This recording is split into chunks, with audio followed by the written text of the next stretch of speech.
Your heart has beat continuously for your entire life, from that very first heartbeat back when you were a fetus developing in the uterus until this very day. That constant rhythm that keeps the blood pumping through your arteries is thanks to a small mass of cardiac tissue called the sinoatrial node, along with a complex cardiac conduction system that runs through your heart, coordinating your heartbeat. In this video, we're going to build out the cardiac conduction system piece by piece, learn how it all works, and then use that to understand the different parts of an ECG or EKG. And throughout the video, we'll look at real human cadavers and other cadaveric images provided by Anatomage, the creator of the world's first virtual dissection table. So you can see all of these structures are arranged three-dimensionally in the body. And by the end of this video, you're gonna know this whole process by heart.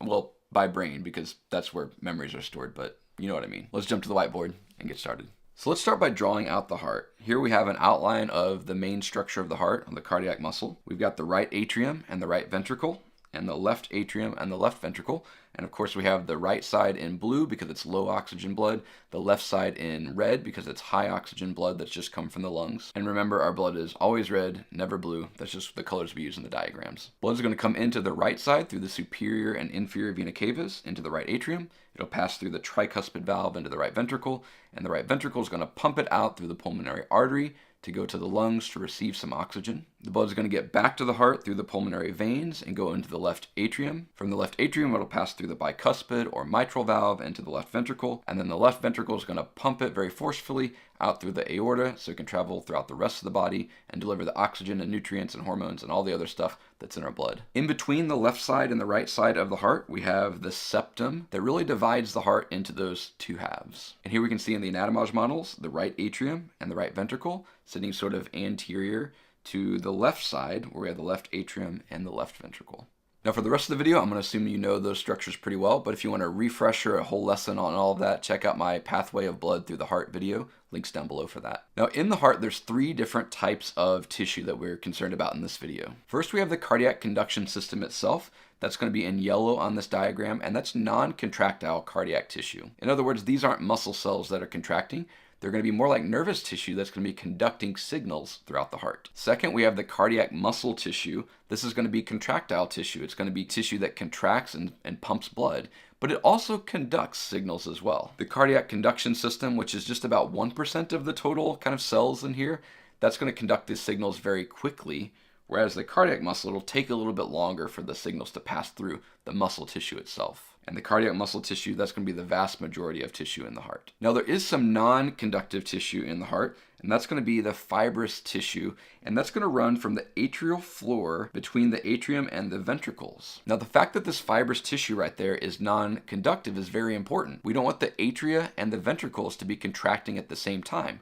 We want the atria to contract and push the blood into the ventricles, and then the ventricles to contract and push all that blood out of the heart. If this tissue right here was conductive, then we would have the atria and ventricles contracting at the same time. Wouldn't be good. And the only way that signal can pass through here is through the cardiac conduction system, through this yellow section right there. That's the only part where the signal travels through that fibrous connective tissue. So that fibrous connective tissue separates the atria from the ventricles into two sections that we call the atrial syncytium as well as the ventricular syncytium. A syncytium is just a big, sort of hard to pronounce word that means a group of cells that are all electrically connected to each other. So all of the cardiac muscle in this atrial syncytium are connected electrically, meaning that if one of the cells depolarizes, it depolarizes the next cardiac muscle cell, and that depolarizes the next one. And eventually they'll all be depolarized because they're all electrically connected. Same thing in the ventricular syncytium. When one of those cells depolarizes, that'll depolarize the next cell and the next cell and the next cell until it's all depolarized. Now the signal passing between cardiac muscle cells is sort of slow. I kind of mentioned that earlier, and that's why we need this cardiac conduction system to conduct those signals very quickly so that the atria can contract as one unit and the ventricles especially can contract as one unit. But again, the atrial syncytium will depolarize first, contracting the atria, and then the ventricular syncytium will depolarize, contracting the ventricles. Now let's take a look at the individual parts of the cardiac conduction system. First here we have the sinoatrial node. Now the sinoatrial node is autorhythmic, meaning that it's going to be sending pulses by itself even without input from some other source. Autorhythmic meaning self-rhythmic. In other words, that SA node is the pacemaker of the heart. It sends a signal every time our heart beats. Now there will be input from the brain, from the cardiac regions of the brain. They'll be sending signals to the heart to speed up that SA node or to slow down that SA node. But even without input from the brain, the SA node is going to be sending signals itself, causing our heartbeat rhythm.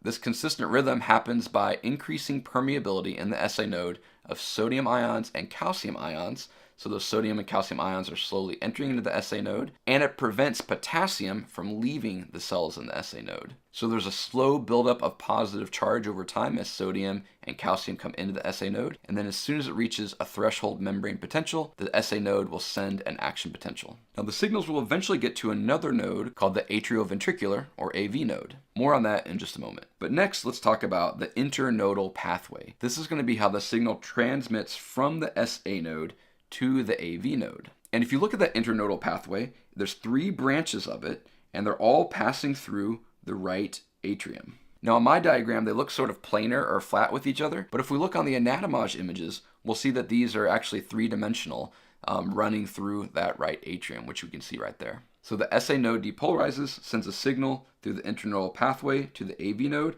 and that's going to depolarize the right atrium. Now eventually that depolarization would make itself over to the left atrium, but that's going to take a long time without the interatrial pathway, which is going to run from the SA node over into the left atrium. That interatrial pathway will conduct the signal very quickly into the left atrium and depolarize it. Most of the diagrams that I looked up have the interatrial pathway coming directly from the SA node. But one thing I noticed in the anatomage images is that the interatrial pathway is actually branching off of one of the internodal branches, even though most of the diagrams you look up on this show it coming from the SA node directly. Great, so the signal comes from the SA node. It's going to travel through the interatrial pathway as well as the internodal pathway, depolarizing both atria so that they can contract. That signal then is going to make it to the AV node. Now we've talked about the cardiac conduction system needing to send these signals very quickly, but the AV node sort of does the opposite. There's going to be a delay in the AV node. Now what would be the benefit of that? Well, like I said earlier, we want the atria to contract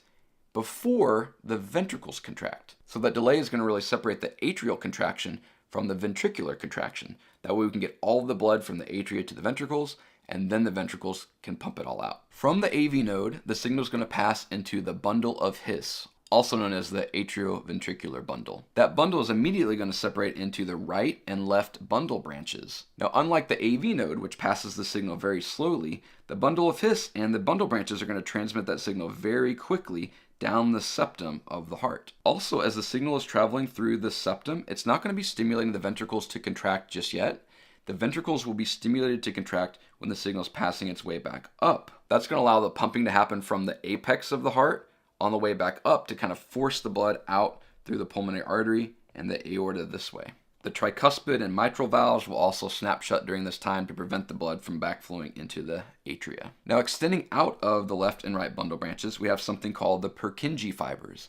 And the Purkinje fibers are going to take that signal traveling through the bundle branches and spread it out throughout the muscle of the right and left ventricles. That's going to conduct that signal many, many times faster than if we were only relying on the ventricular syncytium, or the connections between all of the cardiac cells. So quick recap of all of that. The SA node, or the pacemaker of the heart, will send out a signal that'll pass through the interatrial pathway to stimulate the left atrium. It'll also pass through the internodal pathways to stimulate the right atrium. The signal will make it to the AV node, where it's going to pass very slowly to cause a delay before the ventricles will contract. The signal will pass through the bundle of His and the left and right bundle branches. On the way back up, they'll pass through the Purkinje fibers. That's going to stimulate the cardiac muscle and the ventricles to contract and pump the blood out through the pulmonary artery as well as the aorta. Now let's take a look at an ECG, or an EKG. This is the thing that you've seen in like doctor movies and stuff, where you see the beep, beep, and then if it stops, you hear it go beep, because the heart has stopped beating. But it's a measure of the electrical activity happening in the heart. And it's got 3 regions here. It's got the P wave, the QRS complex, as well as the T wave. And these 3 sections correspond to different things happening in the cardiac conduction pathway. So again, we have the P wave, the QRS complex, and the T wave. And you can see that happening one more time there. I just really like that animation. So what we're going to do is we're going to connect this to the cardiac conduction pathway, looking at the P wave, QRS complex, and the T wave. We're going to start with the P wave. The P wave is going to correspond to the depolarization of the atria. So we've got the depolarization happening, and you can see those signals traveling through those different pathways, causing depolarization of the atria. So that's the main thing happening here in the P wave. The atria will depolarize. Next, we have what we call the PR interval. The PR interval is going to start at the beginning of the P wave and last all the way really until the Q part right here. We call it the PR interval, I think, because sometimes on ECGs the Q wave might be hard to identify or might not show up. So we refer to this as the PR interval. You also might see something called the PR segment. So just as a quick clarification, the PR interval starts at the beginning of P and lasts until R, whereas the PR segment is just from the end of P to the beginning of R. So PR interval would be this, PR segment would just be this. Now during the PR interval, the atria are going to contract, and that's going to send blood from the right atrium into the ventricle and the blood from the left atrium into the left ventricle. Basically, any blood that was still left in the atrium is going to get squeezed out through the contraction of the atria. The contracting of the atria will really start early on in the P wave and last throughout this section right here. Also during this section of the PR interval, which is the PR segment, is where we have that AV nodal delay happening. Because as soon as the QRS complex hits, then we're going to be depolarizing the ventricles. Speaking of which, let's move on to the QRS complex. In the QRS complex, you see this huge R spike. That's because of the signal passing through the bundle of His and the bundle branches, and then through the Purkinje fibers, stimulating all of this cardiac muscle. That electrical activity is going to be much greater in the ventricles because the ventricles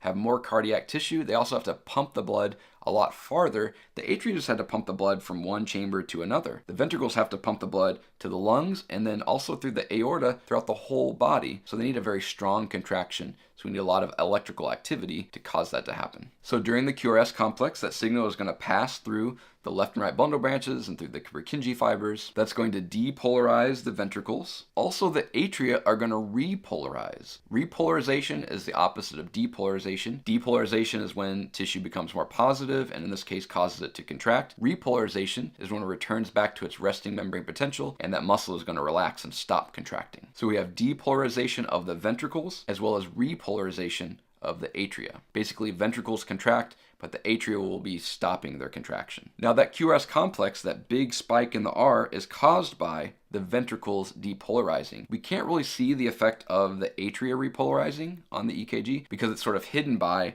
that big depolarization of the ventricles. But both of those things are happening during that QRS complex. Up next, we have something called the ST interval. That ST interval is going to start with S and last all the way to the end of the T wave. A subset of that is the ST segment, which would just be this section in right there, lasting until the beginning of the T wave. During the ST interval, we're going to have the ventricles contracting. That's going to cause blood to be pumped through the aorta, as well as blood to be pumped through the pulmonary artery. That very forceful contraction is going to be starting kind of at the end of the QRS complex and lasting until the T wave happens. The T wave is when we're going to be repolarizing the ventricles and stopping the contraction. But those ventricles will be contracting during that ST interval. Now, when the ventricles contract, that's when we're going to hear our first heart sound, the lub of the lub-dub, lub-dub. We represent that with S1 for the first sound of the heart. And that sound is caused by the tricuspid and mitral valves snapping shut right before the ventricles will contract and pump the blood out. We need those valves to close, of course, because we don't want the blood to rush back into the atria. We want all of that blood to be forced out through the aorta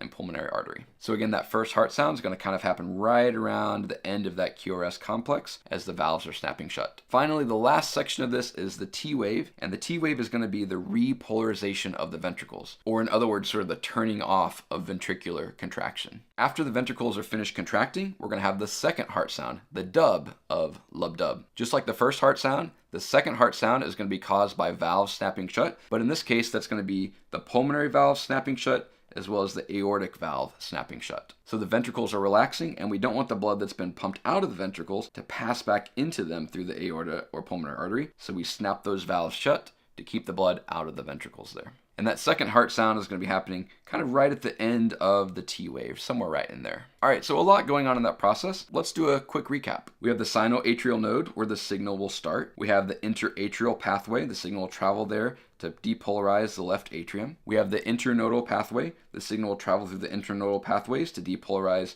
the right atrium. The signal will travel to the AV node where it is slowed down or delayed so that the atria can finish contracting before the ventricles get depolarized and contract. We have the bundle of His, which is going to separate into the left and right bundle branches. The bundle and the branches are going to transmit the signal very quickly because we want the ventricles to contract as one contractile unit as quickly as possible. The signal passes down the septum, and then on the way back up, it's going to pass through Purkinje fibers, which are going to distribute the signal throughout the heart muscle to help the ventricles contract all at once from the apex up. All of this electrical conduction is going to cause the ECG, the electrocardiogram. The ECG will start with the P wave. This is where the atria are depolarizing. Up next, we have the PR interval.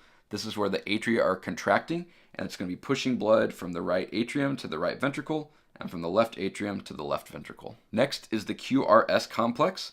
This is going to be where the ventricles are depolarizing, and it's going to be where the atria are repolarizing, or sort of turning off. Once the ventricles are depolarized, we move into the ST interval, and this is where the ventricles are going to be contracting, causing blood to pass up through the aorta and pumping blood out through the pulmonary artery as well. And at the beginning of that ST interval is where we have the first heart sound, which is caused by the tricuspid and mitral valves snapping shut. Up next, we have the T wave. The T wave is going to be where the ventricles are repolarizing or turning off or stopping their contraction. And as those ventricles relax, we're going to have the second heart sound, which is the dub of lub-dub, and that's caused by the aortic and the pulmonary semilunar valves snapping shut. Now let's take a look at some video from anatomage so we can see all of this pumping and contracting and stuff happening in action. So we have the signal starting in the SA node, and we're going to see the depolarization of the atria.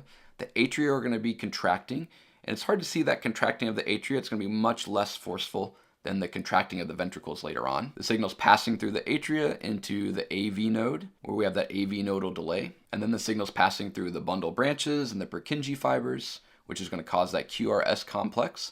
And then we have the ventricles contracting during the ST interval. And finally, the ventricles relaxing until we have another signal from the SA node, and we get a new P wave, and this process starts all over again. And now let's watch that process happening in real time. It's just a cool process. Imagine this is happening in your heart, like every time it beats, multiple times per second. It's just wild.